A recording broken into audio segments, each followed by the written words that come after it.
basketball is in hand, music is ended, which must mean another edition of the Athletic Podcast. Ooh. So Saturday we had a little event at the Riot Room.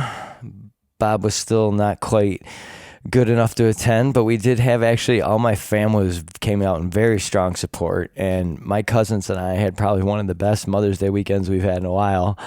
Considering some of the things that have happened in our family, and we had a blast. My brother, myself, my cousins, Ryan and Kelly and Anthony, and we just had a blast. And we talked to a bunch of people about the podcast, and we raised about $300 for the Ride for Missing Children, Exploited Children. Did you destroy a car?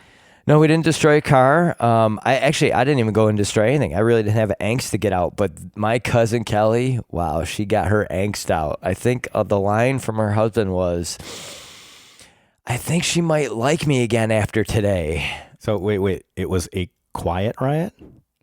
A quiet riot. So my cousin stepped into this, in the Riot Room in Rochester, New York. She stepped into this big cement room that's all protected, and she had all this protective gear on, and she's been very frustrated lately with some things going on in her life, and she knew she had some angst to get out. She actually begged me to change the date of this event just for her to be able to go to do this. So I did, and as soon as she got in that room, she had 5 minutes, and she took every second of that 5 minutes, and I think she broke things like 7 times. Like, she couldn't have smashed things in smaller pieces than when she was done.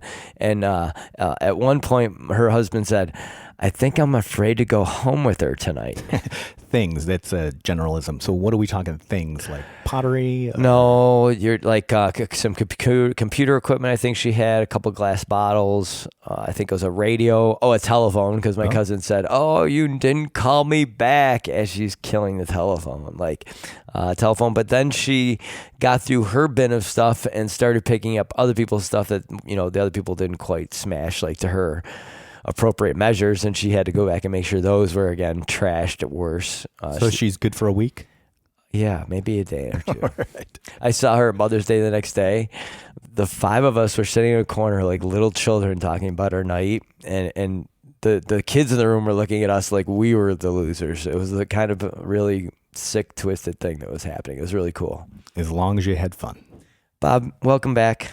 It's so nice to have you. It's good to be back. And so tell us about your health. Tell us, are you 100%? Are you coming in ailing? How are you doing? I'm not ailing. I'm about 98%. I'm able to do so much more than I used to.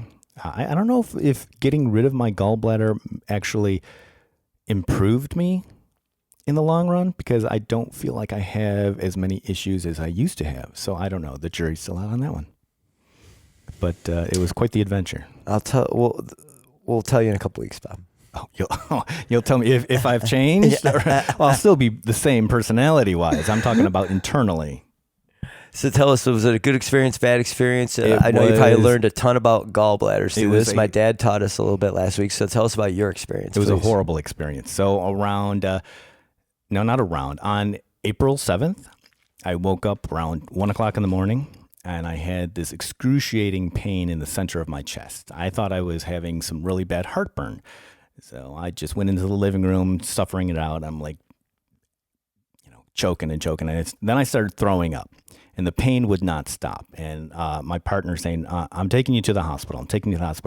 And for about an hour, I argued with him, and I said, no, we're not going to the hospital because that's going to cost a lot of money. So giving in to the pain, I finally went to the emergency room. I had a nice little room in the emergency room in Rochester General, and I was there for about 12 hours, and at the end of the 12 hours, a surgeon came in to me and said, "You need your gallbladder removed." I'm like, oh, wow. I had a lot of tests and whatnot, and that's how they got to that decision. He also kind of gave me the idea that I didn't need the gallbladder out right away. He gave me the impression that he said, well, we can do it tomorrow, or you can have it scheduled. So I'm thinking I've got plenty of time.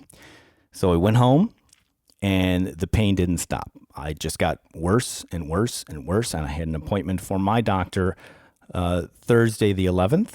I went into the doctor, and I wasn't eating very much. I was still throwing up. My doctor said, I don't know why you're here. You do not have 2 weeks to wait. And when he said, I don't have 2 weeks, and I'm just like emotionally distraught. And I'm thinking, holy cow, I don't have 2 weeks. What does that mean? I didn't elaborate because I'm out of my head. So I'm like, all right, I'm going back to the emergency room that night. Went in Thursday.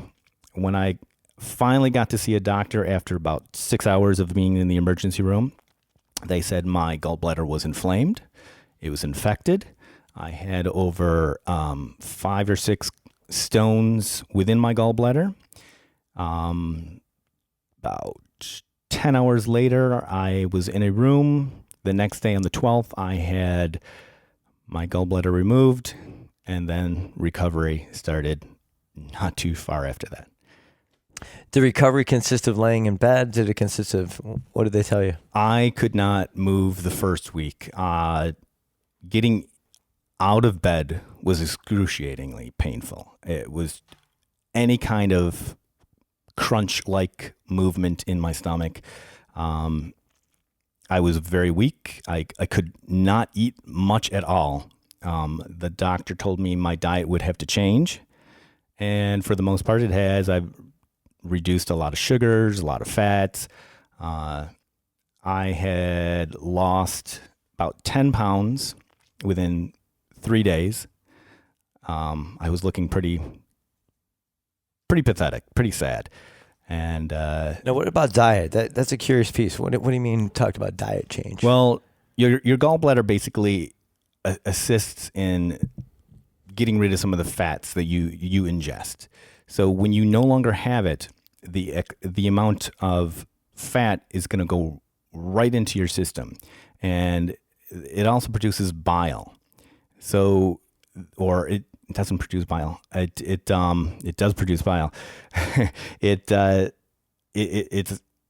now going to bypass that. The bile is going to now bypass that and go right into your stomach, lower intestine. And that's going to cause issues because you're basically ingesting bile, and that becomes like a laxative. And you need the bathroom. So you need to be careful of what you're eating. So anything fatty you want to avoid. Anything sugary you want to avoid. Cholesterol and other substances found in bile form stones. You're almost right on the money. Probably the wrong kind of cholesterol is probably what combines with it. Oh yeah, I never thought of getting my cholesterol rechecked. But yeah, so I was drinking water, broth. I had to stay away from cheeses. And the nurse who spoke to me said that I can slowly introduce this stuff. I'm still mildly affected of what I'm eating, so I'm trying to eat as cautiously as possible. Chocolate is my weakness, so I have a hard time completely avoiding that. Yeah, but it's... So did they talk about a strict change of diet, or are you looking at that yourself? Well, they did tell me that all these things I need to cut out, and I can eventually move them back in, meaning fatty foods, chocolates, creams, or cheeses. And I'm seeing this as an opportunity to change my overall diet. I've had this issue. The issue's gone. The issue being my gallbladder no longer with me. I'm thinking, hey, why don't I turn this around and make something positive and eat a little bit healthier? Not that I ate horribly. It's not like I ran out to McDonald's every day. But I'm going to be more conscious of the sugar intake that I have, the fatty foods that I'm looking at. You know, stay away from the beef or stick with lean meats. And the only things I see here for prevention from one website I'm looking at now is don't skip meals to prevent gallstones from forming in the first place. Try to stick to your usual meal times each day. Skipping meals or fasting can increase the risk of gallstones. Lose weight slowly. If you need to lose weight, go slow. Rapid weight loss can increase the risk of gallstones, but that's probably because it's triggering that bad cholesterol that's stored in fat, and then it's getting released as you're losing the weight, and then it's getting processed. Right. That's ultimately what's happening there. And then obviously obesity is a big thing, but foods is interesting. So we'll have to do some more research on that for a future episode to talk about what foods really you shouldn't shoot it. Because sugars, to me, that's a little general. I mean, obviously you don't want a lot of sugars or carbs no matter what in your diet. Right, but they're America's weakness. We love our sugars. We love our fats. And that's why most of us are like we are. And it's hard to stay away from that because it's the easiest way to eat nowadays. I mean, you go to Walmart, and you very rarely see any diet foods within the store. If you looked at it, they don't have a lot of diet products.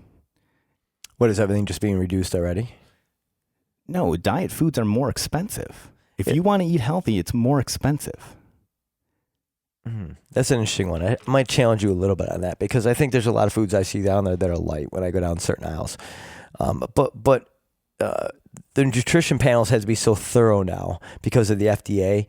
I feel like right on the back, you're going to be able to read exactly. You can see your serving size very clearly now. What's inside, what calories there are, what if they're good and bad. All you got to do is look at a nutrition panel right now. Right. I mean, at the end of the day. That's if you do that. Everybody has that within their ability to do that. They do. But do they care? Do they want to? When they're at the doctor dealing with issues later on, that's when they start to care, right? Yeah.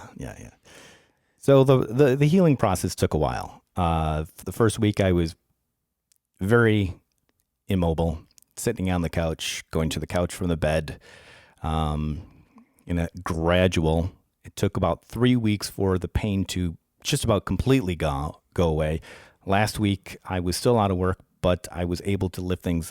The doctor told me that I was not able to lift anything more than 10 pounds while this was taking place. So, and that aggravated it. I noticed that one afternoon when I went to the store and I just bought chicken broth. I bought 2 big things of chicken broth. And even though that weight wasn't that much, it still aggravated they weren't stitches. Because you were getting your blood flow up, and that was. And you're using the muscles in your abdomen that you should try to avoid because you just got cut open and had an organ ripped out of you. So, but last week, I'm back on my feet. I'm doing all this stuff at the house, and it felt good to be productive, and it's nice to be out and about and doing things again. And it's springtime.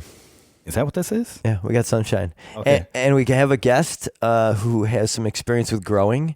So I'm really excited to bring him on here in a minute. I heard of him from a friend of mine, Anna, who was on a couple episodes ago with Ormengi, and she had mentioned to me the other day that this gentleman just may have gotten a license here in the state to grow hemp. And I thought, what a great opportunity to hear from someone like that. So we're going to take a call from him here just in a second. Okay. All right, everybody, we have with us our guest for this week, now that we're done talking about all Bob's health issues being resolved. So today we have Brent Jessian. I hope I said that right. He's out of California at the moment. Oh, I said it right. Excellent. Every once in a while, he is the Earth CEO and founder. We're going to learn more about that in a minute. But we are bringing him out at a perfect time here in springtime.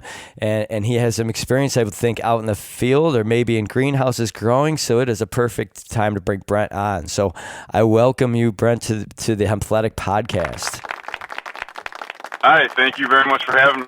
It's a pleasure to be here. And thank you, Anna, for linking us up together. And just to be clear, the company's name is Salt of the Earth Nursery. And we've been in operation in California for about 1.5 years now as a licensed nursery. And just recently acquired our hemp license in New York to start cultivating. Coast to coast grower. That's the idea. So 1.5 years, how hard was it to get yourself up and running in California? I mean, we hear all these horror stories about California, and now here you are. It looks like you're doing well there and now coming to New York. So how did you get ahead of the curve there? Oh, man. I don't know if we have enough time in a couple days to go through all that, but long story short,